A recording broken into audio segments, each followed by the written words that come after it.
اللہم صلی علی محمد وعلی آل محمد۔ کیا رفع الیدین نہ کرنے پر کوئی صحیح حدیث ملتی ہے؟ جی کوئی صحیح حدیث موجود نہیں ہے۔ رفع الیدین کرنے کے اوپر کتابوں کی حد تک تو اہل سنت اور اہل تشیع کا اتفاق ہے۔ ہاں پریکٹیکلی اہل تشیع تو سب کے سب رفع الیدین کے قائل ہیں، اہل سنت بھی حنفیوں کو چھوڑ کے باقی سب کے سب رفع الیدین کے قائل ہیں، اور یہ رفع الیدین ہے رکوع میں جاتے وقت اور رکوع سے اٹھتے وقت۔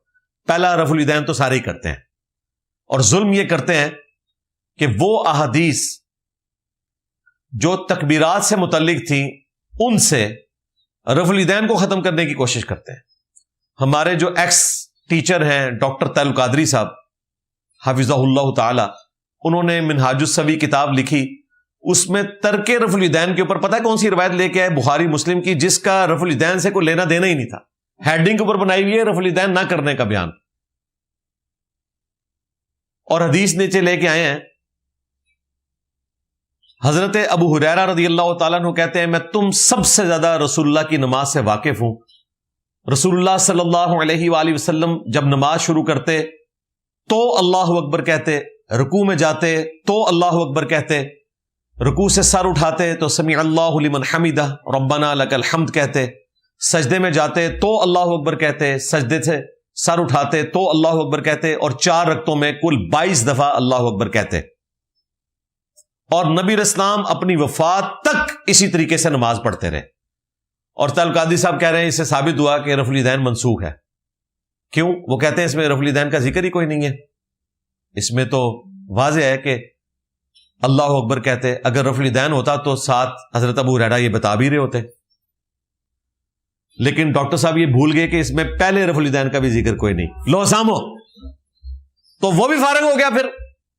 اور بھائی وہ تکبیرات کی سنت کا ذکر کر رہے تھے، کیونکہ بنو امیہ کے گورنروں نے، بلکہ کہنا چاہیے بندروں نے، ظاہر ہے احادیث میں تو بندر کہا گیا نا، جو نبی اسلام کے ممبر کے اوپر قابض ہو گئے بعد میں، مسند ابی یعلا کے اندر حدیث موجود ہے، مستدرک للحاکم کے اندر ہے کہ میں نے اپنے ممبر کے اوپر حکم کے بندروں کو دیکھا ہے، بنو حکم کے، بنو امیہ کے۔ پھر وہ اس میں حدیث لے کے آئے بخاری مسلم سے کہ عمران بن حسین رضی اللہ تعالیٰ عنہ کہتے ہیں کہ جنگ جمل کے بعد جب حضرت علی نے کوفہ میں ہمیں نماز پڑھائی تو ایک تابعی کہتا ہے کہ عمران بن حسین صحابی میرے ساتھ نماز پڑھ رہے تھے، حضرت علی نے ہمیں نماز پڑھائی، ہر اٹھک بیٹھک کے اوپر انہوں نے اللہ اکبر کہا سوائے رکوع کے، اس سے اٹھتے ہوئے سمیع اللہ لمن حمدہ کہا۔ تو سلام پھیرنے کے بعد میرے زانوں پہ ہاتھ مارتے ہوئے عمران بن حسین نے کہا کہ آج علی نے ہمیں وہ نماز پڑھائی ہے جو رسول اللہ پڑھایا کرتے تھے صلی اللہ علیہ وآلہ وسلم۔ یعنی حضرت علی کے دور خلافت کے آتے ہوئے اس وقت سے پہلے ہی نماز کا حلیہ بنو امیہ کے بندروں نے بگاڑ دیا تھا۔ اس میں سیدنا عثمان کا قصور نہیں ہے، ان کے گورنروں کا قصور ہے۔ وہ صرف پہلی تکبیر اونچی کہتے تھے، باقی تکبیرات آہستہ آواز سے وہ بس امام کو دیکھ کے ایک رکن سے دوسرے رکن میں ٹرانسفر ہوتے تھے۔ اب ان روایتوں سے امام بخاری، امام مسلم نے یہ بتایا کہ تکبیرات کہنا سنت ہیں، اور اس سنت کو بنو امیہ نے ختم کیا، اور حضرت علی نے اس سنت کو دوبارہ سے زندہ کیا، جس طرح کہ حج تمتع کی سنت بھی ختم ہو گئی تھی۔ اب وہ حضرت عمر رضی اللہ تعالیٰ عنہ سے، حضرت عثمان غنی رضی اللہ تعالیٰ عنہ سے ایسا ڈسیژن ہوا، شکر ہے حضرت علی کی خلافت آئی، وہ سنت بھی دوبارہ سے بحال ہوئی۔ آج 95% مسلمان حج تمتع کرتے ہیں، ورنہ یہ حج تمتع بھی ختم ہو جانا تھا۔ حضرت علی کی خلافت کی وجہ سے کئی سنتیں جو ختم ہو چکی تھی وہ دوبارہ سے زندہ ہوئی۔ تو بیسیکلی تو اس سنت کو اسٹیبلش کرنے کے لیے امام بخاری، امام مسلم وہ حدیثیں لے کر آئے، امام ترمذی بھی یہ حدیث لے کے آئے، اور باقاعدہ انہوں نے کامنٹس کیے کہ سیدنا ابو بکر، عمر، عثمان، علی خلفائے راشدین رضی اللہ عنہم اجمعین وعلیہم السلام اجمعین کا عمل یہی ہے کہ تکبیرات کہی جائیں گی نماز میں۔ عام آدمی پریشان ہو جاتا ہے کہ سارے کہتے ہیں، کون ہے جو نہیں کہتا؟ تو وہ یہ کیوں بار بار بتا رہے ہیں؟ وہ اس لیے بتا رہے ہیں کہ بنو امیہ نہیں کہتی تھی، اور اس کو پکڑ کر ٹھوک دیا ڈاکٹر طاہر القادری صاحب نے رفع الیدین کے اوپر، اور یہ بھول گئے کہ اس میں تو عدم ذکر ہے، پہلے رفع الیدین کا بھی ذکر کوئی نہیں، لو سامو۔ باقی رفع الیدین کے اوپر 70B مسئلہ میرا تفصیلاً ریکارڈ ہے 2 گھنٹہ 20 منٹ کا، وہ آپ دیکھ لیں۔ اگر میری تقدیر میں لکھ دیا گیا ہے کہ ایک چیز مجھے نہیں ملنی، تو اس چیز کو حاصل کرنے کے لیے میری دعاؤں اور کوششوں کا کیا فائدہ؟ بھائی یہ جس کی پرچی ہے اس کو کیسے پتا چلا ہے کہ اس کی تقدیر میں یہ لکھ دیا گیا ہے؟ ہمیں تو نہیں پتا، یقیناً اس کو بھی نہیں پتا ہوگا، تو اس لیے کوشش جاری رکھیں۔ جب آپ کو پتہ ہی نہیں ہے تو پھر آپ نے کوشش کرنی ہے۔ ہاں 60 احادیث ہیں تقدیر والے چیپٹر میں صحیح مسلم کے اندر، اور اس میں آخری حدیث امام مسلم نے اتنی سمجھداری سے نقل کی کہ اسے اینڈ پہ رکھا تاکہ کسی کے دماغ میں کوئی کیڑا ہے تو وہ نکل جائے۔ اور وہ حدیث پتہ کون سی ہے؟ نبی علیہ السلام نے فرمایا، اے ابو ہریرہ، جو چیز تجھے دنیا میں نفع دے اس کے لیے خوب کوشش کرنا، یعنی یہ نہ کہنا کہ میری تقدیر میں لکھا ہوا ہے، کوشش کرنا، پھر اللہ سے مدد طلب کرنا، کاہلی نہ کرنا، سستی نہ کرنا، پھر بھی اگر رزلٹ تیرے خلاف آئے پھر کہنا جو اللہ کی مرضی، یہ نہیں کہ پہلے ہتھیار پھینک کے بیٹھ جانا۔ اگر مگر شیطان کا دروازہ کھول دیتے ہیں، جو مولا علی کا قول ہے نہج البلاغہ میں موجود ہے کہ میں نے اپنے ارادوں کے ٹوٹنے سے اللہ کو پہچانا ہے۔ آپ کوشش پوری کریں گے لیکن بعد میں کوشش ناکام ہوئی پھر کہیں جو اللہ کی مرضی، لیکن پہلے ہی کہیں کہ جی یہ ہو جانا ہے اس لیے میں نے کوشش نہیں کرنی، یہ غلط بات ہے۔ تقدیر بدل جاتی ہے دعاؤں کی برکت سے۔ بخاری مسلم میں حدیث ہے، جو شخص یہ چاہتا ہے کہ اس کی عمر دراز کر دی جائے اور اس کا رزق کشادہ ہو، وہ اپنے رشتہ داروں کے ساتھ حسن سلوک کرے۔ اب مجھے بتائیں، رزق تقدیر میں نہیں لکھا ہوا، اور رزق میں صرف دولت نہیں آتی ہے، دنیا کی ہر نعمت اللہ کا رزق ہے۔ اچھی بیوی، اچھا سٹیٹس، اچھا مکان، اچھی جاب، اچھا کاروبار، یہ سب رزق ہے۔ اور عمر دراز کر دی جائے، عمر تو طے سب کی کتنی ہے، پھر کیوں آیا بخاری مسلم میں کہ رشتہ داروں کے ساتھ حسن سلوک کرو؟ مطلب یہ کہ تقدیر بدل دی جائے گی۔ لیکن جو لوگ کہتے ہیں نا تقدیر بدلی نہیں جائے گی، وہ بھی درست کہہ رہے ہوتے ہیں۔ تقدیر میں یہ لکھا ہوا ہے کہ اگر یہ دعا کرے گا، رشتہ داروں کے ساتھ حسن سلوک کرے گا، تو میں اس کی تقدیر بدل دوں گا، اور اگر نہیں کرے گا تو نہیں بدلوں گا۔ یہ بھی تقدیر میں ہی لکھا ہوا ہے، آپ کے تقدیر کا بدلنا بھی آپ کی تقدیر میں لکھا ہوا ہے۔ ہاں اس تقدیر کو آپ نے خود ایگزیکیوٹ کرنا ہے، اور وہ آپ کو قرآن میں اللہ نے بار بار یہی تو بات کی ہے، ادعونی استجب لکم، میں میرے بندو مجھ سے مانگو میں عطا کروں گا۔ وَإِذَا سَأَلَكَ عِبَادِي عَنِّي فَإِنِّي قَرِيبٌ اجیب دعوت الداعی اذا دعان۔ اے میرے محبوب صلی اللہ علیہ وآلہ وسلم، جب میرے بندے آپ سے میرے متعلق پوچھیں تم فرماؤ میں تمہارے بالکل قریب ہوں، ہر پکارنے والے کی پکار کو سنتا ہوں۔ امن یجیب المضطر اذا دعا، بھلا بتاؤ تو کون ہے جو اضطراب اور مصیبت میں گھرے ہوئے شخص کی فریاد کو سنتا ہے اور اس سے اس کی تکلیف کو دور کر دیتا ہے، اور تمہیں زمین پر اگلوں کا خلیفہ کرتا ہے۔ الہ مع اللہ، کیا اللہ کے ساتھ کوئی اور بھی معبود ہے؟ بہت کم ہی تم نصیحت حاصل کرتے ہو۔ تو اللہ تعالیٰ تو کہہ رہا ہے دعا کرنی۔ ہاں دعا عین ممکن ہے جو آپ نے مانگا وہ آپ کو ملے، عین ممکن ہے اس سے بہتر نعم البدر ملے۔ جامع ترمذی میں حدیث ہے، دعا کبھی رد نہیں جاتی۔ مسند احمد میں بھی حدیث موجود ہے، یا جو کچھ مانگا وہ کچھ مل جائے گا، یا اس کے بدلے اللہ تعالیٰ کوئی تکلیف تمہاری دور کر دے گا، یا اس سے بہتر نعم البدل دے دے گا، یا پھر آخرت کے دن کے لیے تمہاری دعا سٹور ہو جائے گی اور ثواب ملے گا۔ صحابہ کرام نے کہا یا رسول اللہ اگر ہر دعا قبول ہوتی ہے تینوں میں سے کسی ایک حالت میں، پھر تو ہم بہت زیادہ دعائیں مانگا کریں گے۔ نبی علیہ السلام نے کہا اللہ تعالیٰ بھی بہت زیادہ دعائیں قبول فرمانے والا ہے، یعنی اللہ یہ نہیں کہے گا اس نے بہت زیادہ مانگ لی ہے تو اب میں کچھ کروں گا، کچھ نہیں۔ اچھا صحابہ کرام کے دماغ میں یہ بات نہیں آئی ہے کہ یا رسول اللہ اگر تینوں میں سے کام ہونا ہے تو دعا کرنے کا فائدہ کیا ہے اگر میری شے نہیں منو لبھی؟ جس طرح وہ کل بلال کتب صاحب پرسوں لائیو سیشن میں وہ رمضان نشریات میں ڈسکشن کر رہے تھے، تو وہ کہہ رہے میں نے بڑی کوشش کی ہے کہ مجھے بھی کبھی کرنٹ لگے، میں پیروں کے پاس گیا، ٹھیک ہے، اور یہ پتہ نہیں کہاں کہاں پھرے ہیں جی، یہ تو بدھسٹ کے جو پریسٹ ہیں ان کے پاس بھی گئے, کرسچنس کے پریسٹ کے پاس بھی, پروفیسر صاحب کے ساتھ, احمد رفیع اختر صاحب کے ساتھ بھی رہے 10-15 سال. تو کہتے ہیں میں بڑے بزرگوں کے پاس گیا ہوں, مجھے کبھی کرنٹ نہیں لگی. میں نے کہا اللہ کا شکر ادا کریں آپ کو کرنٹ نہیں لگی. اگر خدا نہ خواستہ کوئی کرنٹ لگ گئی ہوتی وہ جعلی قسم کی, تو آج آپ کسی دربار کے باہر بیٹھے ہوتے آدھے کپڑے پہن کے اور لوگوں کی تقدیر سنوار رہے ہوتے اپنے سامنے. تو اس پہ بڑے ہنسے. تو اللہ کا شکر ادا کریں کہ آپ کی وہ دعائیں قبول نہیں ہوتی ہیں کہ جو قبول کر دی جائیں تو آپ کا بیڑا غرق ہو جائے. ہاں, پھر میں نے ان کو بتایا کہ میں نے تو غلاف کعبہ سے لپٹ کے دعا مانگی تھی کہ اللہ مجھے بریلوی موت دینا 2002 میں. اللہ کا شکر ہے دعا قبول نہیں ہوئی. مجھے تو کہنا چاہیے تھا مجھے اسلام پہ موت دینا بجائے کسی ایک فرقے کی موت مانگنے کے. قرآن پاک میں اسپیسیفکلی قتال کے کانٹیکسٹ میں آیا کہ تم اس میں کراہت محسوس کرتے ہو لیکن اس میں تمہارے لیے خیر چھپا ہوا ہے. اور بعض اوقات کسی چیز میں تم رغبت محسوس کر رہے ہوتے ہو, خیر محسوس کر رہے ہوتے ہو, اور تمہارے لیے اس میں شر چھپا ہوا ہوتا ہے. اللہ جانتا ہے, تم نہیں جانتے. تو یہ اللہ کو بہتر پتا ہے.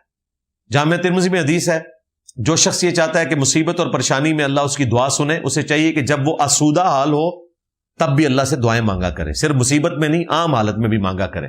پھر اللہ تعالیٰ مصیبت اور پریشانی میں اس کی دعا قبول کرے گا. یہ بھی دعا کی قبولیت کا ایک پروٹوکول ہے.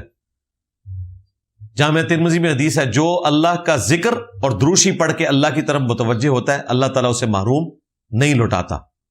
یہ اس حدیث کا مفہوم ہے. نبی علیہ السلام نے باقاعدہ ایک صحابی کو تعلیم کیا کہ پہلے اللہ کی حمد کرو, پھر دروشی پڑھو, اور پھر مجھ سے دعا مانگو, اور پھر اللہ تعالیٰ سے دعا مانگو تو اللہ تعالیٰ دعائیں قبول کرے گا. جس طرح ہم تشہد میں بھی پہلے اللہ کی حمد کرتے ہیں, پھر درود شریف, اور پھر دعائیں. مولانا مودودی, مولانا اسحاق اور ڈاکٹر اسرار جن کی قدر ان کے جانے کے بعد کی گئی, تو کیا آپ بھی اسی کیٹیگری میں شامل ہوں گے؟ جی ایسا بالکل نہیں ہے. ہماری قدری اور بے قدری ہماری زندگی میں ہی تھوک کے حساب سے ہو چکی ہے اللہ کے فضل سے. رہا اس زمانے میں جو لوگ ان سے واقف تھے وہ قدر اس وقت بھی کرتے تھے, اور انہوں نے ان کی ساری چیزیں سنبھال کے رکھی ہوئی ہیں, آج لوگ استفادہ کر رہے ہیں. ہمیں تو بھائی کوئی قدر کی ضرورت ہی نہیں ہے, اللہ کا شکر ہے. میں سارے نوں کلے ہی کافی ہیں اللہ دے فضل نال, الحمدللہ. دیکھیں مودودی صاحب, ڈاکٹر اسرار صاحب, یہ شریف لوگ تھے اور کہتے تھے کہ جی ہم اپنے مخالفین کو جواب نہیں دیں گے. مودودی صاحب پہ انہوں نے الزام لگایا کہ دعوی نبوت کر کے مرے گا. مودودی صاحب کو کئی لوگوں نے کہا حضرت جواب دیں, انہوں نے کہا نہیں, میں پریکٹیکلی جواب دوں گا, بغیر دعوی نبوت کیے دنیا سے جاؤں گا اور ان کو جواب دے دوں گا. آج 50 سال ہونے کے قریب ہیں, کسی کو توفیق نہیں ہوئی کہ مودودی صاحب کی قبر پہ جا کے معافی مانگے اپنے بزرگوں کے ان کرتوتوں کے اوپر جنہوں نے یہ الزام لگایا تھا کہ یہ دعوی نبوت کر کے فوت ہوں گے. الٹا قادیانیوں کا اگر کوئی علمی رد کسی بندے نے کیا ہے, قادیانی مسئلہ کتاب لکھ کے, جس کی وجہ سے الٹیمیٹلی مولانا مودودی کو سزائے موت ہو گئی تھی, آپ کو پتا ہے, یہ کتاب لکھنے کی وجہ سے کہ اس نے فتنہ کھڑا کیا. اس وقت قادیانی کافر نہیں تھے نا, وہ تو صدر پاکستان نے معاف کی. مودودی صاحب تو شہادت کا مزہ چکھ چکے, ٹھیک ہے. اور ان کے جو ساتھی تھے امین احسن اصلاحی صاحب, وہ کہتے ہیں کہ ہم مودودی صاحب کو بڑا سمجھتے تھے لیکن ہمیں نہیں پتا تھا کہ مودودی صاحب اتنے بڑے ہیں. دنیا میں کتنے لوگ ہیں جن کے لیے پھانسی کا فیصلہ ہو جائے, گنتی کے لوگ ہوتے ہیں. اور پھر اس بڑے منصب پہ جو بندہ فائز ہو کہ عرب و عجم میں لوگ ان کو امام کہتے ہوں اور ان کے ساتھ یہ معاملہ ہو, وہ تو اللہ نے ان کی زندگی لکھی تھی, تو معافی تلافی والا معاملہ ہو گیا. مودودی صاحب نے معافی نہیں مانگی. ختم نبوت کی کاز کو انہوں نے کتنا فائدہ پہنچایا علمی طور پہ, کسی اور نے نہیں. باقی تو صرف باتیں کرتے رہ گئے, جلسے جلوس چندے اکٹھے کرتے رہ گئے, لیکن ان پہ انہوں نے الزام لگایا, آج تک معافی نہیں مانگی. اور دوسری طرف دیکھیں میں ہوں, میرے اوپر انہوں نے الزام لگایا کبھی قادیانی ہونے کا, کبھی یہود و نصارہ کا ایجنٹ ہونے کا, کبھی کوئی.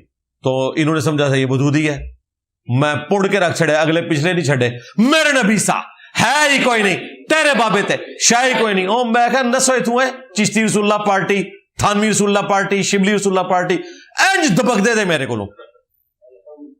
دیکھیں وہ ہمارے ساتھ رضوی صاحب حفظہ اللہ تعالیٰ, اللہ تعالیٰ ان کی مشکلات آسان کرے, ہماری خواہش ہے وہ سیاست کریں, مذہبی ٹچ نکالیں اس میں سے, توہین مذہب لوگوں کے اوپر لگانا, اس سے اپنی جماعت کو پاک کریں.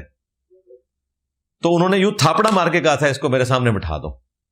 کوئی اور ہوتا تو اس نے راتی نیندر نہ پہندی کہ یار سب سے وائلنٹ جماعت کے امیر کہہ رہے ہیں سامنے لے آؤ. میں نے جناب اگلی اتوار کو آ کے میں کہا آ جا بھی سامنے بیٹھ جانے ہیں.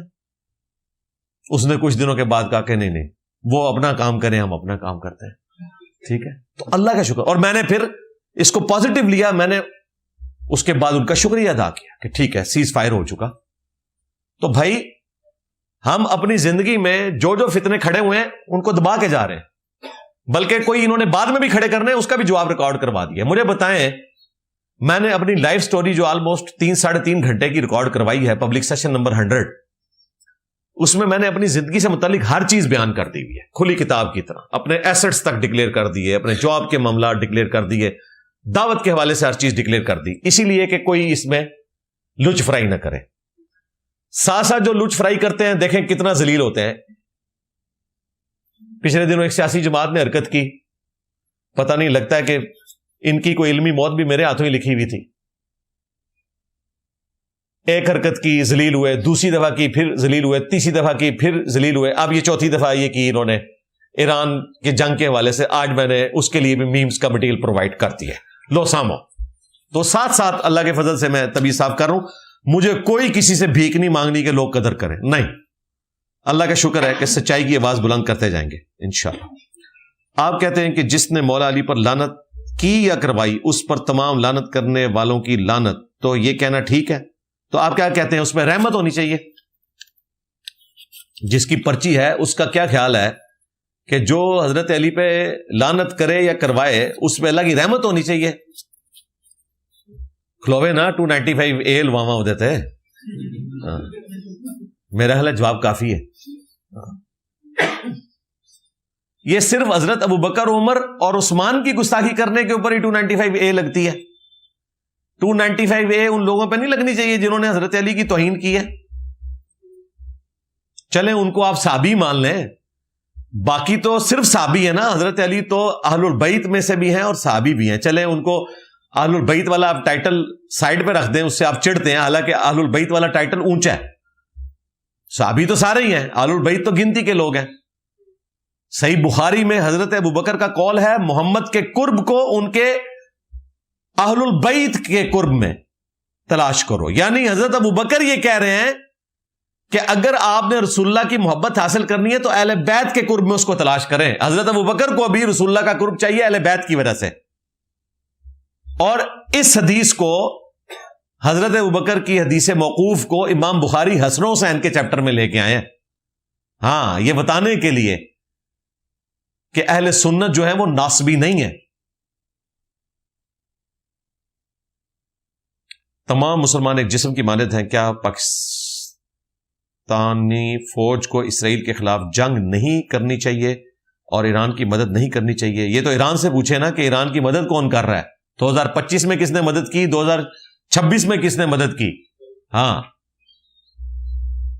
اور صرف ایران کی مدد نہیں کی 2026 میں, سعودی عرب کی مدد کی. قطر اور یو اے ای کو مت دے کے ان کو بتایا کہ اللہ کے بندو سافٹ پاور سے کچھ نہیں بننا, ہارڈ پاور بھی تمہارے پاس اپنی ہونی چاہیے. جس ہارڈ پاور کے اوپر تم نے ڈیپینڈ کیا ہوا تھا نا وہ تو تمہیں چھوڑ کے چلی گئی. ہن بہ کے چوپو سافٹ پاور نو, تیل پیو, تے جہاز بن جاؤ خود ہی, اور کیا کر سکتے ہو؟ ہارڈ پاور نہیں تو کچھ نہیں. تو کر رہے ہیں جی مدد, اللہ کے فضل سے ہو رہی ہے مدد. باقی میں نے آج اتنی لمبی گفتگو کی ہے, اس میں نے پوری ڈاکٹرن کلیئر کر دی ہے. اچھا, یہ جتنے لوگ آپ کو مشورے دیتے نظر آ رہے ہیں نا, سارے ادھر ہی بیٹھے ہوئے ہیں. یار ان کو کیوں نہیں کوئی پوچھتا کہ یہ ادھر کیا کر رہے ہیں؟ وہ جو کہتا تھا کہ جی مجھے بس گورنمنٹ اگر اجازت دے دے تو میں آج جا کے اسرائیل کے خلاف لڑوں, پتا چلا کہ اس کے پاس خود نیدرلینڈ کا پاسپورٹ ہے, تو جا بھائی, کس نے روکا ہوا ہے؟ نہیں جی انجینئر صاحب نے فتوا دیا, اب میں نے نہیں جانا. بھائی میں نے فتوا تیرے حق میں نہیں دیا ہوا, تو جا بھائی جان چھوڑ. اگر حاکم وقت ظلم کر رہا ہو تو اس کے خلاف خروج کر سکتے ہیں. خروج نہیں کر سکتے بھائی, پولیٹیکل سٹرگل کر سکتے ہیں تا وقت کہ آپ کے پاس ایسی طاقت نہ ہو.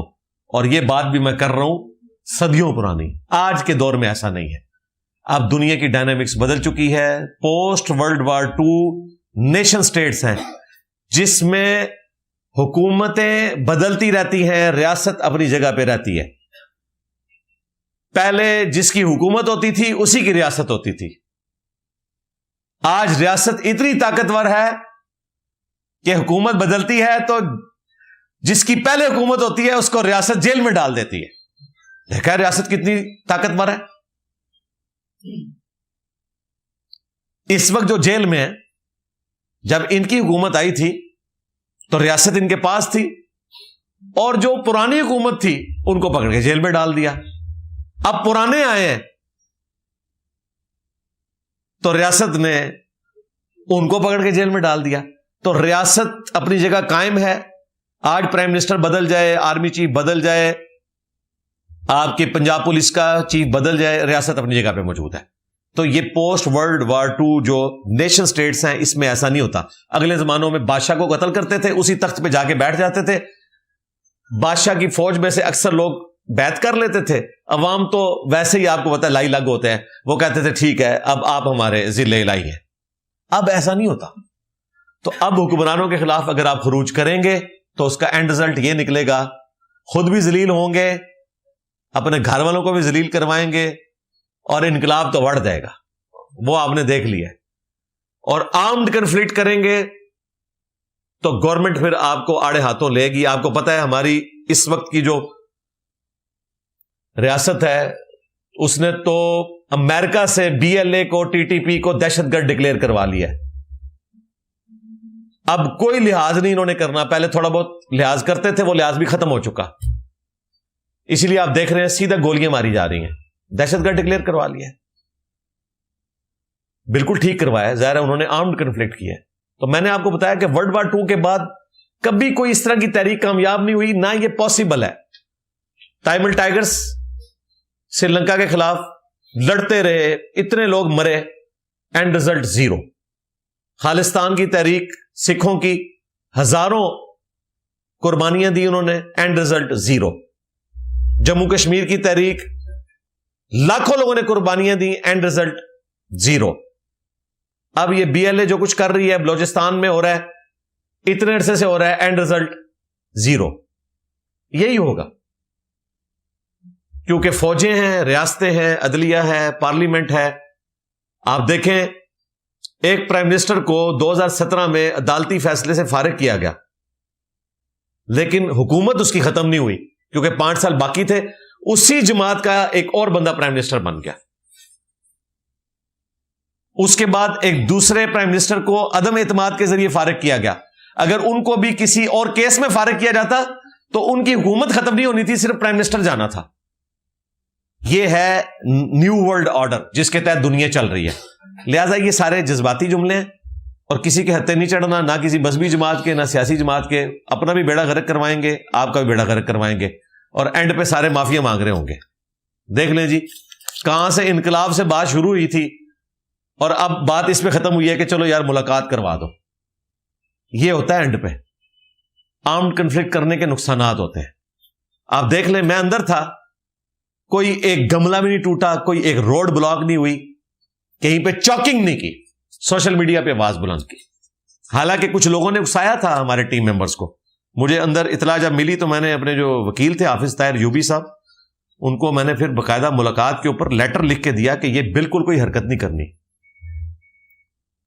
حالانکہ اس وقت وہ بھی قائل تھے کہ نہیں تھوڑا سا شب شبا ہو جائے نا تو ذرا دب جاندی ہے اسٹیٹ, میں کہ حرکت نہ کریو. اور آج وہ کہتے ہیں تسی صحیح کیا سی, کیونکہ تواڈے جانے تو بعد جنہیں شب شبا کیتا وہ سارے اندر نے. ہاں میں بھی انہوں نال ہی ہونا سی اتنے بہ کے یسو پنجو کھیچ رہا ہوں. ہاں اندر لوگ کھیل رہے ہوتے ہیں, لوڈو بھی کھیلتے ہیں, یسو پنجو بھی کھیلتے ہیں.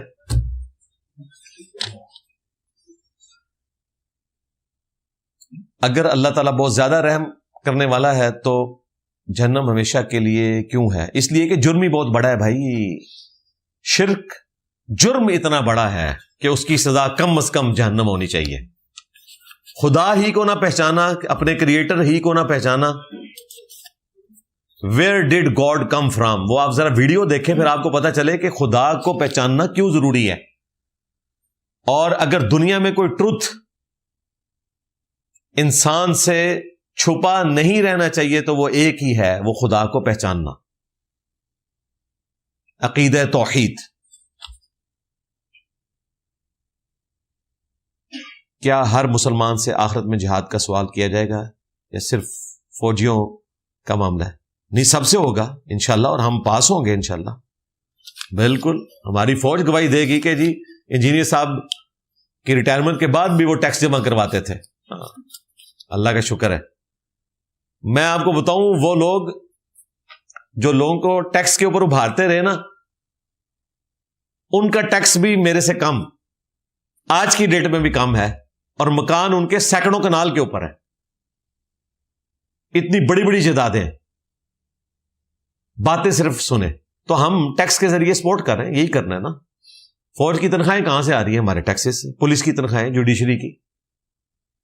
تو وہ فزیکلی جہاد کر رہے ہیں, ہم ان کو سپورٹ کر کے جہاد کر رہے ہیں. ہاں کبھی ضرورت پڑے ہماری تو ظاہر ہے پھر ہم پراپر ٹریننگ سے گزریں گے.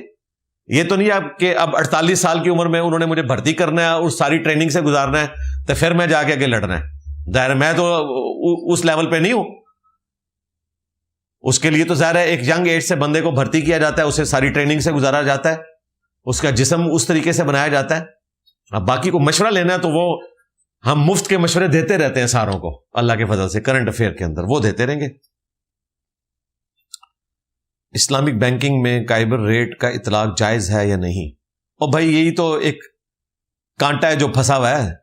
کیا کریں, دنیا کا سارا نظام ہی سود کے اوپر چل رہا ہے. تو گیون سرکمسٹانسز کے اندر انہوں نے جہاں تک ہو سکتا ہے بینکنگ کو اسلامک بنایا ہوا ہے. اب یہ ایک معاملہ ہے, اور دوسرا ہے ایک کائبر ریٹ کا مسئلہ ہے, Karachi inter bank exchange rate, اور دوسرا مسئلہ ہے پینلٹی ڈالتے ہیں جو آپ کی قسط لیٹ ہو جاتی ہے اس کے اوپر. اس کو انہوں نے کسی حد تک جسٹیفائی کر لیا ہے کہ وہ بینک نہیں لیتا بلکہ وہ گورنمنٹ کے چیریٹی فنڈ میں جاتی ہے, اگرچہ یہ بھی غلط ہے. باقی کافی حد تک بہتر ہے. اگر جزا اور سزا کا دن قیامت ہے تو گنہگار شخص جو آج مر گیا اسے قبر میں عذاب ہو رہا ہے حدیث کے مطابق, اس طرح تو اسے قیامت کے دن بھی عذاب ہوگا اور قیامت تک قبر میں عذاب ہوتا رہے گا. آخر قیامت کا دن سزا کا ہے تو پہلے سزا کیوں؟ اتنا لمبا لکھنے کی کیا ضرورت تھی؟ یہی ایک جملہ جو اینڈ پہ لکھے یہ لکھ دیتے آپ. باقی جو ہے نا جو 1000 سال پہلے مرا اس کا عذاب جو ہے وہ لمبا ہو گیا. اور بھائی اللہ تعالیٰ چاہے تو ایک لمحے کو 1000 سال کسی کے لیے بنا دے. 300 سال کے لیے سوئے رہے نا اصحاب الکہف, اور ان کو کیا لگا تھا کہ دن کا کچھ حصہ گزرا ہے, لیکن باہر 300 سال گزر چکے تھے. عزیر علیہ السلام 100 سال کے لیے اللہ نے ان کو موت دے دی. انہیں لگا کہ دن کا کچھ حصہ میں اس حالت میں رہوں. تو اللہ تعالیٰ چاہے تو سب کو at the end of the day اپنے انصاف کے مطابق ایکولی رکھے گا. یہ آپ کی ٹینشن نہیں ہے. باقی یہ جو آپ نے سوال کیا یہ لاجیکل سوال ہے کہ اگر جزا اور سزا کے فیصلے کا دن قیامت ہے تو پھر عذاب قبر کیوں؟ یہ اس صورت میں تھا جب اللہ کی ڈاکٹرن یہی ہوتی. اللہ کی ڈاکٹرن میں عذاب کی 4 قسطیں ہیں جو قرآن میں رپورٹ ہوئی ہیں. احادیث کو تو سائڈ پہ کر دینا, اگر آپ عذاب قبر کی بخاری مسلم کی حدیثوں کو نہیں مانتے ان کو سائڈ پہ کریں. ہم قرآن سے 4 عذاب کی قسطیں بتاتے ہیں. نمبر 1 سورہ سجدہ میں آیا کہ ہم دنیا کی زندگی میں عذاب دیں گے تاکہ تم اپنے رب کی طرف پلٹ آؤ. نمبر 2 سورۃ الانفال میں, سورۃ الانعام کے اندر, باقی سورتوں میں آیا کہ موت کے وقت فرشتے پیٹھوں پہ چہروں پر ہتھوڑے مارتے ہیں گنہگار لوگوں کی کہ نکالو جانے. تو ابھی تو قیامت کا دن باقی ہے, یہ موت کے وقت عذاب کیوں آ رہا ہے؟ آپ کی ڈاکٹرن ٹوٹ گئی. تیسرا سورۃ المؤمن میں آیا جسے سورہ غافر بھی کہتے ہیں, فرعونی صبح و شام آگ پر پیش کیے جاتے ہیں اور جب قیامت کا دن آئے گا پھر بڑے عذاب کی طرف بلائے جائیں گے. تو ابھی تو قیامت کا دن نہیں آیا, آج تک فرعونی صبح و شام کس آگ پہ پیش کیے جا رہے ہیں؟ عذاب برزخ, اسی کو آپ عذاب قبر بھی کہتے ہیں. تو 3 قسطیں قرآن میں یہ آئی ہوئی ہیں, اور چوتھی ہے آخرت کی, وہ تو سارے مانتے ہیں. اسی لیے امام بخاری نے عذاب قبر کی حدیثیں جب لی تو چیپٹر کی ہیڈنگ میں یہ ساری آیتیں نقل کی ہیں. عذاب قبر پہ میری تفصیلی ویڈیوز ریکارڈ ہے. میں نے آپ کی ایک ویڈیو دیکھنے کے بعد داڑھی رکھی. میری زوجہ محترمہ مجھے داڑھی نہیں رکھنے دیتی, برائے مہربانی اسے نصیحت فرما دیں. ہاں جی, زوجہ محترمہ سے ہم ریکویسٹ کریں گے کہ میرے نبی سا ہے ہی کوئی نہیں. ہاں جی, تے چاچی جی تسی تے شاہی کوئی نہیں. تو بات یہ ہے کہ یہ آپ نے ان کو بتانا ہے, بخاری مسلم کی حدیث ہے کہ تم میں سے کوئی شخص اس وقت تک مومن ہی نہیں ہو سکتا جب تک کہ میں اسے اس کے ماں باپ, اولاد, سب لوگوں سے بڑھ کر عزیز نہ ہو جاؤں. تو اس کا تقاضا یہ ہے کہ میرے نبی سا ہے ہی کوئی نہیں, باقی سارے تے شاہی کوئی نہیں.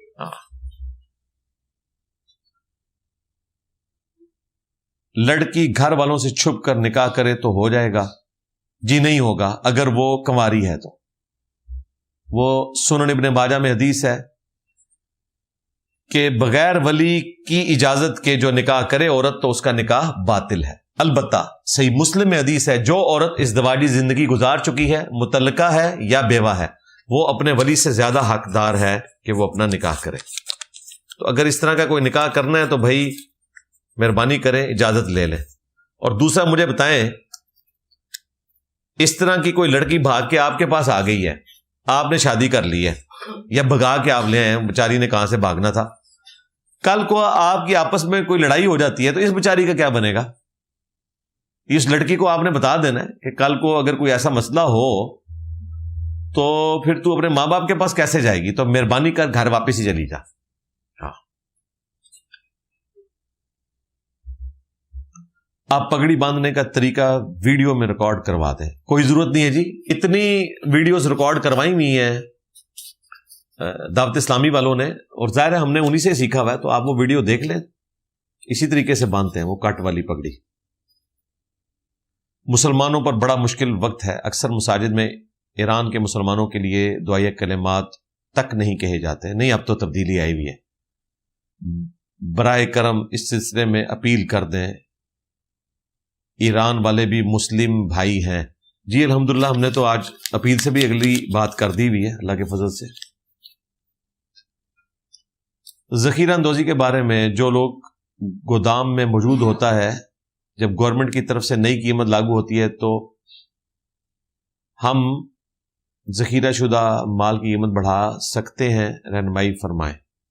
تو آپ نہ بڑھائیں نا, اگر آپ کو کوئی اس اعتبار سے, گورنمنٹ نے کبھی یہ نہیں کہا کہ اس سے سستا نہ بیچیں وہ, تو آپ نہ بڑھائیں, اچھی بات ہے, میں آپ کے ساتھ ہوں, نیکی کا کام ہے, اللہ خوش رکھے آپ کو. ماشاءاللہ کتنا اچھا جذبہ ہے. اس طرح کے لوگ بھی ہیں. اگر کسی کا پیٹرول پمپ ہے اور ایک رات میں 55 روپے قیمت بڑھ گئی ہے اور وہ چاہتا ہے کہ بھئی میں پرانی قیمت پہ چونکہ خریدی تھی میں نے تو میں اسی پہ دوں گا, کوئی ایک مسلمان بھی کر سکے ویسا من دسو ہے؟ ان مسلمانوں نے جا کے اسرائیل کو شکست دینی ہے اور فلسطین آزاد کروانا ہے. جو پاکستان میں بیٹھے ہوئے اپنے بھائیوں کو اکوموڈیٹ نہیں کر رہے کہ جو تم نے آئل پہلے کا خرید کے رکھا ہوا ہے یار, اس کو ایٹ لیسٹ اتنے ہی مارجن کے ساتھ بیچو جس طرح پہلے بیچ رہے ہو, نئی قیمت پہ نہ بیچو. دیکھیں لوگ کتنی تعریف کریں گے. میں کہتا ہوں اس طرح کی کوئی ہمت دکھائے نا تو اللہ تعالیٰ اس کے رزق میں بھی برکت دے گا اور لوگ کہیں گے یار یہ ایماندار آدمی ہے. کوشش تو کر کے دیکھیں, کبھی اللہ پہ توکل کریں. باقی ذخیرہ اندوزی اس حوالے سے کرنا کہ مارکیٹ سے زیادہ تعداد میں کوئی چیز اٹھا لینا جس کی وجہ سے شارٹیج ہو جائے, تو اس طرح کی ذخیرہ اندوزی حرام ہے. ویسے آپ نے کوئی اپنی چیز رکھی ہوئی ہے وہ مہنگی ہوگی, جس طرح سونا رکھا ہوا ہے وہ مہنگا ہو گیا ہے, وہ تو آپ کو ایک اللہ تعالیٰ نے گفٹ کے طور پر دے دیا. بلکہ اگر مال اسٹور کرنا ہے تو سونے کی فارم میں ہی ہونا چاہیے, کم از کم ڈی ویلیو ہونے سے تو بچے گا, وہ ایک الگ بات ہے. لیکن پوری مارکیٹ سے آلو اٹھا لینا اور پھر اس کے مہنگے ہونے کا انتظار کرنا, اور جب مہنگا ہو جائے تو آپ کہیں کہ گورنمنٹ نے یہ ریٹ رکھا ہے تو میری مرضی میں بیچوں, تو یہ تو آپ نے اس کی ابتدا ہی بے ایمانی سے کی تھی. تو اس طرح کا رزق کمانا, تو اس کے بعد تو پھر دنیا اور آخرت میں تباہی ہے, اور دنیا میں تباہی ہوتی ہے ان لوگوں کے ساتھ, آخرت کی ابھی باقی ہے.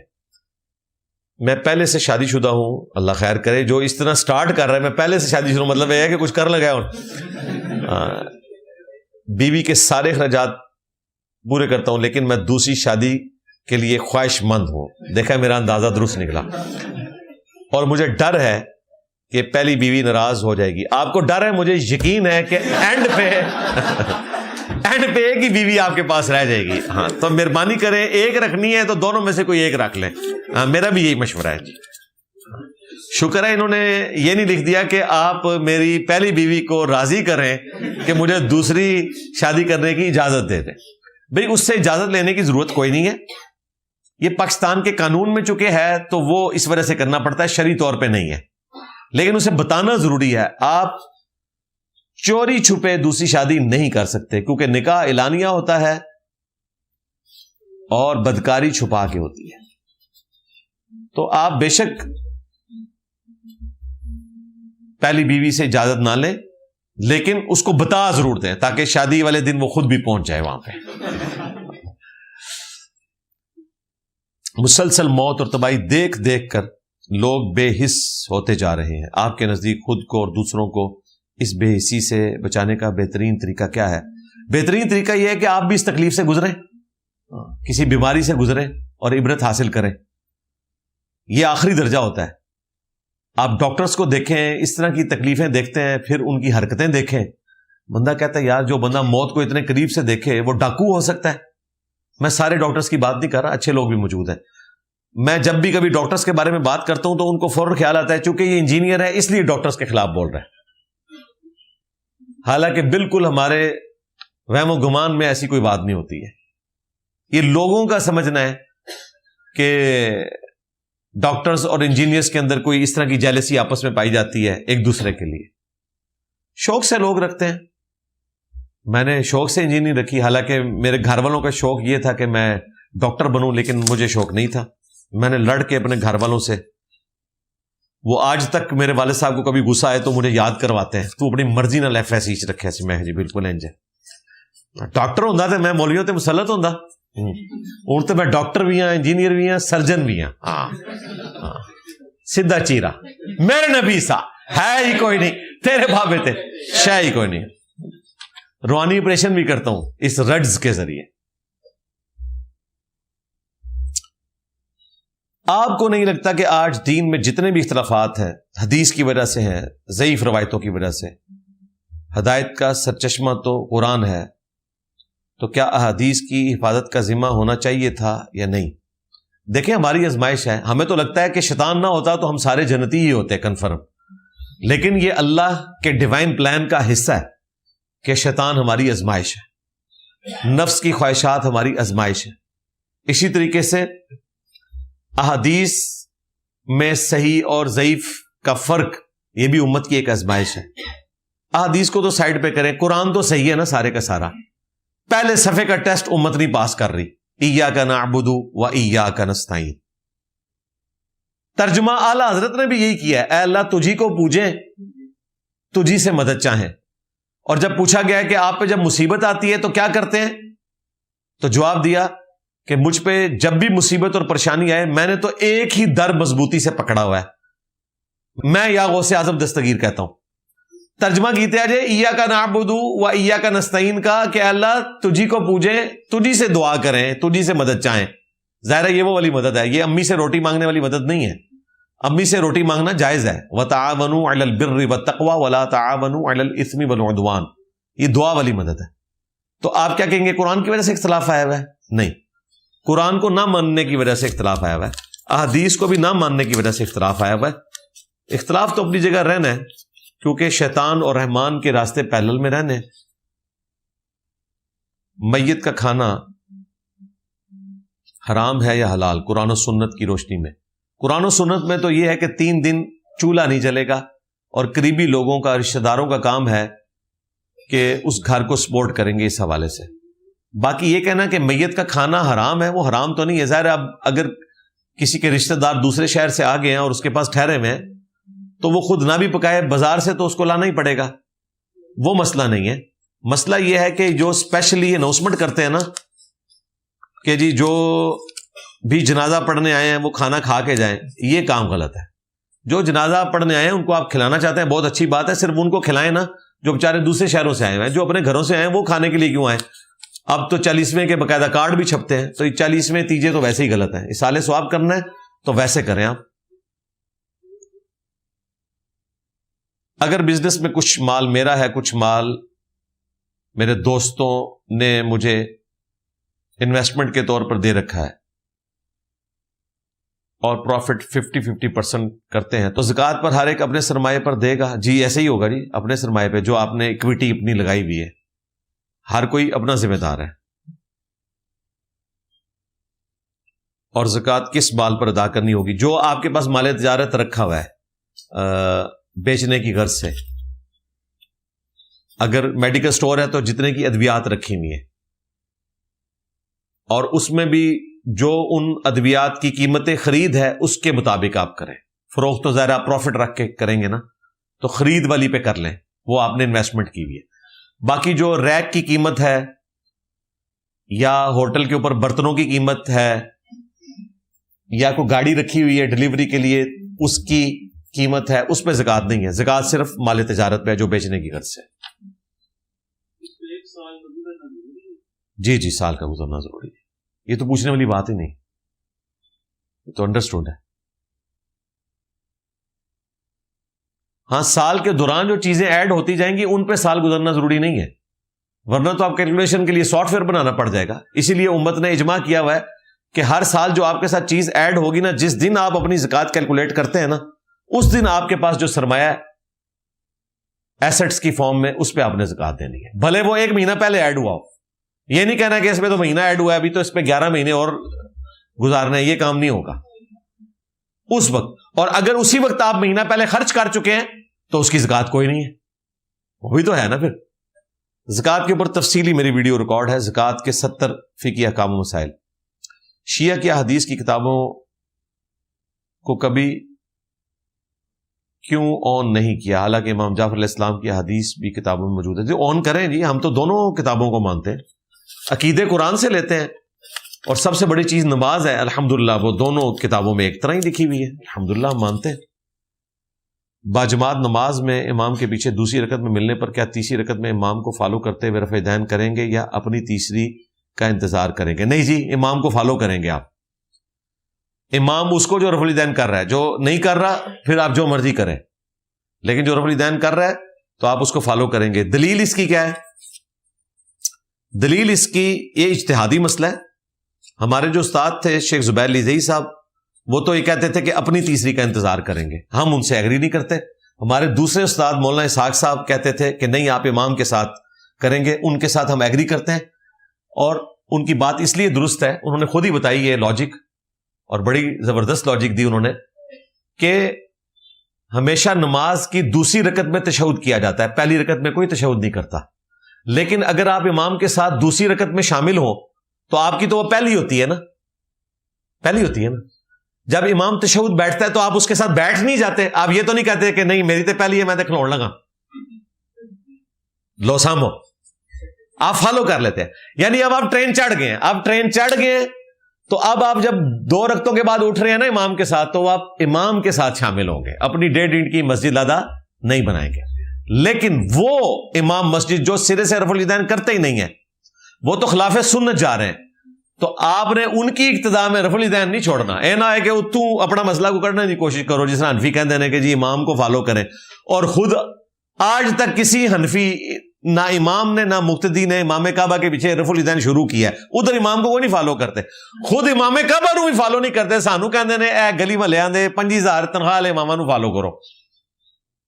بھائی نہ انہوں نے فالو کرنا ہے نہ انہوں نے فالو، اس کو کرنا ہے جس کی قبر مدینے میں ہے صلی اللہ علیہ وآلہ وسلم۔ میں ڈپلوما کر رہا ہوں مکینیکل، اس کے بعد میں انجینئرنگ کرنا چاہتا ہوں، لیکن گھر کے حالات ایسے نہیں میں آگے پڑھ سکوں، برائے کرم مجھے مشورہ دیں۔ پہلی بات ہے انجینئرنگ کرنا کوئی آسان کام نہیں، کیونکہ ڈپلومے میں میرٹ بڑی مشکل سے، پورے پنجاب کی 2 سیٹیں، تو شاید آپ کو بی ٹیک کی طرف ہی جانا پڑے۔ تو میں کیا کروں؟ میرا خیال ہے آپ کو ڈپلوما کر کے پیرلل میں کوئی جاب وغیرہ دیکھنی چاہیے، یہی زیادہ بہتر ہے۔ انجینئرنگ تک میرٹ بنانا بہت مشکل کام ہے، اس کے لیے بہت زیادہ محنت کرنی پڑتی ہے۔ ایف ایس سی میں تو پھر بھی چانسز ہوتے ہیں، اس میں تو سیٹیں ہی بہت کم ہیں۔ تو میرا مشورہ تو یہ ہے، اور اگر آپ کو پڑھنے کا شوق ہے تو پیرلل میں آپ بی ٹیک کر لیں۔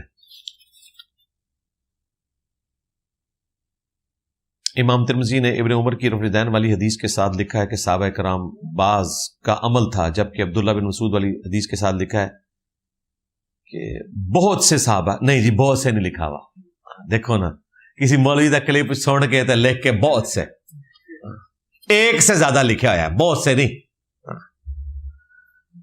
اور اس پہ تر رہا یہ کہ ابن عمر والی روایت کے ساتھ ان صحابہ اور تابعین کے نام لکھے امام ترمذی نے جو رفع الیدین کرتے تھے، اور ابن مسعود والی روایت کے ساتھ کسی ایک کا بھی نام نہیں لکھا. لو سامو،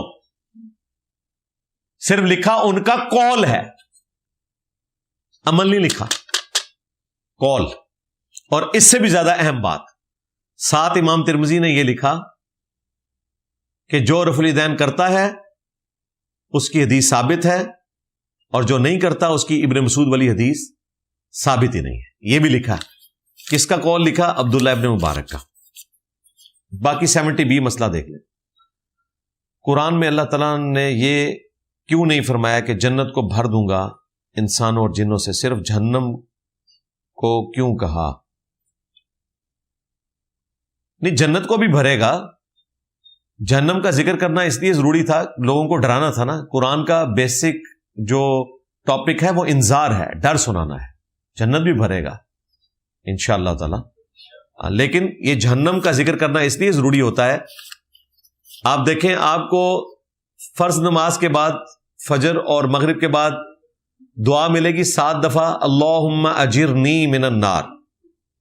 لیکن آپ کو یہ دعا نہیں ملے گی کہ 7 دفعہ آپ نے پڑھنا ہے اللہم انی اسألک جنت الفردوس. الگ سے حدیثوں میں ہے لیکن یہ ذکر نہیں ملتا، اس لیے کہ جب ڈر ہوگا تو جنت میں انشاءاللہ پہنچنے میں کامیاب ہو جائیں گے. نبی علیہ السلام نے فرمایا کہ ہو سکے تو اللہ سے دعا کرو جنت الفردوس کی، جو سب سے اعلیٰ جنت ہے. تو جنت میں بھی ایک سے زیادہ جنتیں بھی ہیں، اور ایک جنت میں کئی ایک مراتب بھی ہیں، ڈپینڈنگ اپون کہ کوئی شخص اپنے اعمال کے پوائنٹ آف ویو سے اللہ کے حضور کتنا مقبول ہے. اللہ تعالیٰ ہمیں جنت الفردوس میں اپنے محبوب علیہ السلام کا پڑوس عطا فرمائے. قرآن میں حضرت محمد علیہ السلام اور نوح علیہ السلام کے لیے جاہلین کے لفظ کیوں یوز ہوئے کہ ان میں سے نہ ہو جانا؟ یعنی نہ ہو جانا ہوئے تو نہیں ہے نا، وہ یہ بتایا جا رہا ہے کہ آپ نے، یعنی یہ جاہلین ان معنوں میں نہیں ہے، یعنی اگنورینٹ، یعنی ایسے لوگ جن کو علم نہ ہو کسی بات کا. تو پیغمبروں کو تو علم ہے کہ اللہ تبارک و تعالی کافروں کی مغفرت نہیں کرے گا. تو نوح علیہ السلام نے جب اپنے کافر بیٹے کے لیے مغفرت کی دعا کی تو کہا کہ آپ وہ والا کام نہ کریں، آپ کو تو علم ہے. اسی طریقے سے نبی علیہ السلام کو یہ علم تھا کہ معجزہ تو اللہ نے اپنی مرضی سے دکھانا ہے. سورۃ الانعام میں وہاں نبی علیہ السلام کے لیے سخت لفظ استعمال ہوا کہ آپ چاہیں تو زمین میں کوئی سرنگ تلاش کر لیں یا آسمان میں سیڑھی لگا لیں اور کوئی معجزہ دکھا دیں، ہم تو معجزہ دکھانے والے نہیں ہیں، اور اے نبی آپ جاہلوں میں سے نہ ہو. اعلیٰ حضرت کو تو لگا کہ یہ کوئی رسول اللہ کی توہین ہو گئی ہے، انہوں نے ترجمہ کر دیا اے سننے والے. تو یہ بھی اجتہاداً مطلب لیا جا سکتا ہے کہ یہ غصہ بیسیکلی کفار مکہ کے اوپر ہے جو نبی علیہ السلام سے ڈیمانڈ کرتے تھے معجزات، لیکن یہ ایکسٹراپولیٹ کر کے مطلب ہے. اصلاً جو خطاب ہے وہ نبی علیہ السلام سے ہی ہے کہ آپ علیہ السلام کو تو علم ہے نا کہ معجزات اللہ کے اختیار میں ہیں، آپ ان کے منہ مانگے معجزات ہم سے نہ مانگے. اور کئی جگہ پہ اعلیٰ حضرت نے بالکل صحیح ترجمہ کیا ہوا ہے، وہاں ان کے پاس کوئی اور راستہ نہیں تھا. مثلاً جو سورہ بنی اسرائیل کی آیات ہے کہ یہ کافر تو تلے ہوئے تھے کہ آپ کو راہ حق سے ہٹا دیتے، اور قریب تھا کہ آپ بھی کچھ نہ کچھ ان کی طرف مائل ہو جاتے اگر ہم آپ کو تھام نہ لیتے، اور اگر ایسا ہو جاتا تو ہم آپ کو دنیا کی زندگی میں بھی دگنا عذاب دیتے اور آخرت میں بھی دگنا عذاب دیتے، اور اللہ کے عذاب سے آپ کو بچانے والا کوئی نہ ہوتا. وہاں اعلیٰ حضرت نے اے سننے والے نہیں کیا، نبی علیہ السلام کو ہی مخاطب کر کے کیا، اس سے سخت آیات ہیں. تو یہاں پتہ نہیں انہوں نے ایسا کر کے تو خام خواہ پھر بریلویوں کے ہاتھ میں ایک ہتھیار دیا ہوا ہے، وہ کہتے ہیں جناب ہمارا ترجمہ جو ہے ادب والا ہے، باقیوں کا جو ہے وہ گستاخی والا ہے. حالانکہ اس سے بڑی گستاخی جو ان کی ڈاکٹرن میں ہے وہ میں نے دکھا دی ہے، ان کی ڈاکٹرن میں، ہماری ڈاکٹرن میں نہیں. اور دیکھیں اتنے ظالم ہیں. میں اس دن ایک وہ پنڈی کے مفتی کو سن رہا تھا، وہ کہتا ہے جی انجینئر کہتا ہے جی ابوبکر صدیق کے اوپر 295C لگنی چاہیے. اندازہ کرو میں نے یہ بولا تھا تمہاری ڈاکٹرن میں، ہم نہیں کہہ رہے، ہمارا تو عقیدہ ہے جو حضرت ابوبکر صدیق نے بیان کیا، الا من کان یعبد محمدا فان محمدا قد مات، آگاہ ہو جاؤ جو محمد کی عبادت کرتا تھا جان لے محمد مر چکے، صحیح بخاری میں جو حدیث ہے 1241 نمبر، وَمَن يَعْبُدُ اللَّهَ، اور جو کوئی اللہ کی عبادت کرتا تھا وہ جان لے ان اللہ حی لا يموت، بے شک اللہ تعالیٰ زندہ ہے اسے موت نہیں آئے گی۔ تو میں نے کہا تھا کہ تم لوگ تو مرنے کا لفظ، قتل ہونے کا لفظ رسول اللہ کے لیے بولنے کو گستاخی سمجھتے ہو، سیدنا ابوبکر نے یہ لفظ استعمال کیا اور فرضی جملہ بول دیا۔ یہ کہتے ہیں انجینئر صاحب نے فرضی جملہ بولا ہے کہ کوئی بابا پیشاب بھی نہیں روک سکتا، اس لیے بولا کہ آپ کہتے ہو بابوں نے سمندر روکا ہوا ہے، تو میرے دماغ میں آئے گا نا یہ جملہ۔ تو حضرت ابوبکر صدیق نے بھی فرضی جملہ بولا ہے، یہ کوئی آیت تو نہیں تھی کہ جو محمد کی عبادت کرتا تھا جان لے محمد مر چکے، اس لیے کہ نبی اسلام کے ساتھ وہی کچھ ان کی امت نہ کرے جو عیسیٰ ابن مریم کے ساتھ کیا علیہ السلام۔ جن لوگوں کے رشتہ دار ملک سے باہر ہوں اور وہ اپنی کسی پریشانی یا بیماری پر پاکستان اپنے بہن بھائیوں کو صدقہ کرنے کے لیے رقم بکرا صدقے کے لیے بھیجیں تو کیا اس میں سے کچھ حصہ ہم خود رکھ سکتے ہیں؟ یہ انہی سے پوچھے نا جو بھیج رہے ہیں بھائی۔ ہاں اگر وہ کہہ رہے ہیں کہ ضرورت مندوں کو آپ دے دیں، گوشت بانٹ دیں، تو اگر آپ خود ضرورت مند ہیں تو آپ رکھ سکتے ہیں، لیکن یہ نہیں ہے کہ انہوں نے پیسے بھجوائے ہیں کہ بکرا دیں اور آپ نے پیسے ہی سارے استعمال کر دیے۔ بکرا دیں، ذبح کریں، جس طرح باقیوں کو بانٹ رہے ہیں کچھ حصہ اپنے پاس بھی رکھ لیں تو وہ درست ہے۔ بہن بھائیوں کو زکوٰۃ بھی لگ جاتی ہے، دے سکتے ہیں۔ ہاں ماں باپ یا اولاد کو زکوٰۃ نہیں لگتی۔ اگر کوئی بستر مرگ پر ہو تو اس کی آسانی کے لیے جو بکرا دیا جائے اسے ہر حال میں غریبوں کو ہی دینا ہوگا۔ ہاں جی، یہ صدقے کا بکرا ہے نا، یہ غریبوں کو دینا ہوگا۔ ویسے جو آپ صدقہ اور خیرات کرتے ہیں نا اللہ کی راہ میں، وہ تو امیر آدمی بھی کھا سکتا ہے، عقیقہ ہو گیا یا عام جو آپ کھانا کھلاتے ہیں، لیکن اس طرح کے جو صدقے ہیں نا، منت کا ہو یا اس قسم کا صدقہ، وہ صرف غریبوں کو دیں، وہ زیادہ حقدار ہے۔ امام حسین علیہ السلام کے جنت میں نبی الاسلام کے بھی سردار ہوں گے، کیونکہ جنت میں تو سب جوان ہوں گے۔ نبی الاسلام نے اس کا جواب دیا ہوا ہے کہ دنیا میں جو جوانی کی حالت میں فوت ہوئے ان کے سردار ہوں گے حسن و حسین، کیونکہ ابن ماجہ میں اور حاکم میں حدیث ہے حسن و حسین جنتی نوجوانوں کے سردار ہیں اور ان کے والد علی ابن ابی طالب ان سے بھی بہتر ہے۔ اور جامعہ ترمذی میں حدیث ہے کہ ابو بکر و عمر جنت میں بوڑھوں کے سردار ہیں۔ اب نبی الاسلام سے آپ نے یہ پوچھنا تھا کہ جی جنت میں تو بوڑھا کوئی نہیں ہوگا، کلپ کاٹنا ہو تو کاٹا جا سکتا ہے اگر بد نیتی کسی نے کرنی ہو، تو انڈرسٹوڈ تھا کہ جو دنیا میں بڑھاپے کی حالت سے گئے۔ کیا چنگیز خان، ہلاکو خان اور ہٹلر نے ٹھیک کیا تھا؟ بالکل غلط کیا، ظلم کیا۔ کیا نیتن یاہو ٹھیک کر رہا ہے؟ غلط کر رہا ہے۔ جی مجھ سے کیوں پوچھ رہے ہیں بھائی؟ اس میں میرا تو خیال ہے سب کو پتا ہے۔ اور وہ جو کیم میں نا موٹو، وہ بھی غلط کر رہا ہے، جڑا تانوں بڑا چنگا لگتا ہے۔ صرف امریکہ نو دھمکیاں لاندے سانوں چنگا لگتا ہے، کروڑوں لوگوں کے اوپر وہ ظلم کر رہا ہے اور غربت کی لائن سے نیچے زندگی گزار رہے ہیں۔ کیا مذہب میں اتنی طاقت ہے کہ وہ خود کو منطق سے ثابت کر سکے؟ مثلا روز قیامت، بعد از موت، فرشتے، جنات وغیرہ، خدا بھی؟ اللہ کے بندو، صرف آپ نے خدا کو ثابت کرنا ہے، باقی ساری چیزیں خود بخود ثابت ہے۔ اف گاڈ ایگزسٹ، باقی ساری چیزیں، اور خدا اپنی قدرتوں سے اتنا عیاں ہے کہ باقی ساری کی ساری چیزیں اس کے کہنے پہ، اس کے پیغمبروں کی غیبی خبروں کے اوپر ہم مانتے ہیں، اور یہ ہمارا ایمان بالغیب ہے۔ دنیا میں بھی آپ نے کئی چیزیں ایمان بالغیب مانی ہوئی ہیں، اور قیامت تک آنے والے انسان بالغیب ہی مان رہے ہوں گے، سوائے چند لوگوں کے جن کو پتہ ہے۔ مثلا یہ موبائل کیسے کام کرتا ہے؟ الیکٹرو میگنیٹک ویوز کے ذریعے۔ وہ حضرت میکسویل نے ہی کارنامہ کیا تھا، حضرت آئنسٹائن نے اس کو منطقی انجام تک پہنچایا،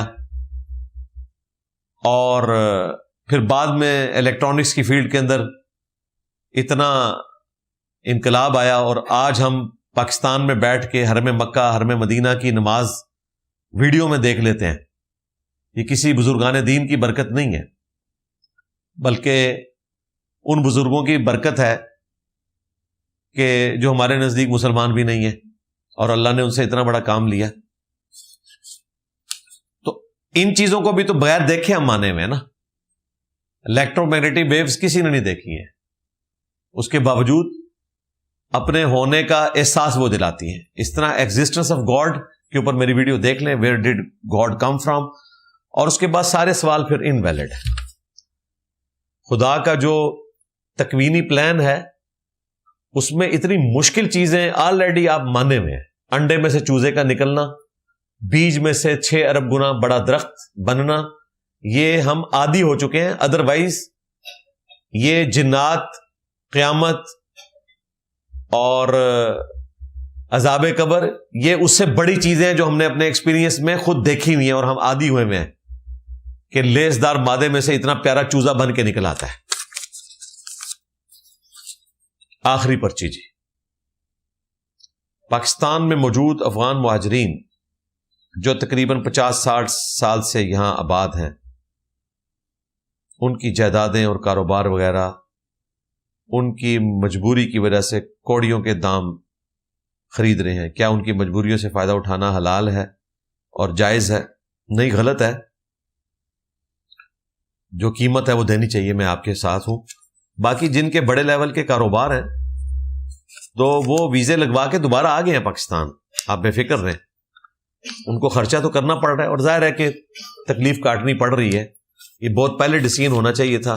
3 نسلوں کے بعد یہ ڈیسیژن پاکستان کے لیے ایک تکلیف دہ چیز ہے, اور اس کے پیچھے بھی اگر ابھی یہ طالبان نہ تنگ کرتے پاکستان کو, جو 2021 کے بعد سے پھونک بھری ان کے اندر انڈیا نے, تو یہاں تک نوبت نہیں آنی تھی. یہ ان کے بڑوں کی سزا ہے جو ان کو کاٹنی پڑ رہی ہے. یہ اعلی کار بنے ہیں نا اس میں, پھر پاکستان کے پاس تو اور کوئی چارہ ہی نہیں تھا. کاش ایسا نہ ہوتا, اس طرح کے حالات و واقعات نہ ہوتے. لیکن اللہ کا شکر ہے جو لوگ کاروبار چھوڑ کر یہاں سے گئے تھے وہ آفیشیل ویزے لگوا کے آ کے اپنے کاروبار سنبھال رہے ہیں. تھوڑا خرچہ تو ان کا ہو رہا ہے, لیکن کئی لوگ واپس بھی آئے ہیں جو واپس آ سکتے تھے. باقی ظاہر ہے وہاں لوگ تکلیف میں, اللہ تعالیٰ ان کی مشکلات آسان کریں. ہمیں بھی اس وجہ سے دکھ ہوتا ہے.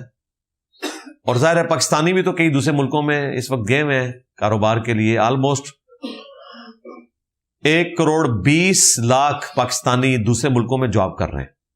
ان میں سے آدھے عرب ملکوں میں 60 لاکھ. 1,20,00,000 میں سے 60 لاکھ ان عرب ملکوں میں ہے, اور باقی 60 لاکھ باقی ملکوں کے اندر ہے. تو مجھے تو ابھی یہ بھی ٹینشن پڑی ہوئی ہے.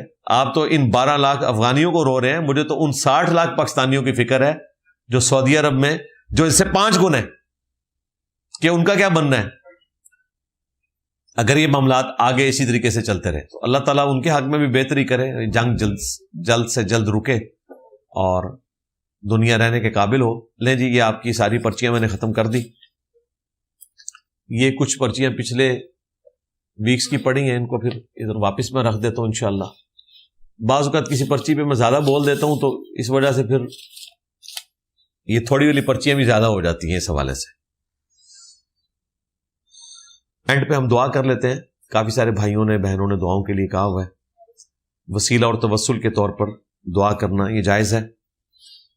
اللہم انی اسألک بانک انت اللہ لا الہ الا انت الاحد الصمد الذی لم یلد ولم یولد ولم یکن له کفوا احد وإلہکم الہ واحد لا الہ الا هو الرحمن الرحیم الف لام میم اللہ لا الہ الا هو الحی القیوم اللہم صلی علی محمد وعلی آل محمد اللہم ربنا آتنا فی الدنیا حسنہ وفی الآخرة حسنة وقنا عذاب النار ربنا آتنا من لدنک رحمة وہیئ لنا من امرنا رشدا رب ارحمہما کما ربیانی صغیرا ربنا هب لنا من ازواجنا وذریاتنا قرة اعین وجعلنا للمتقین اماما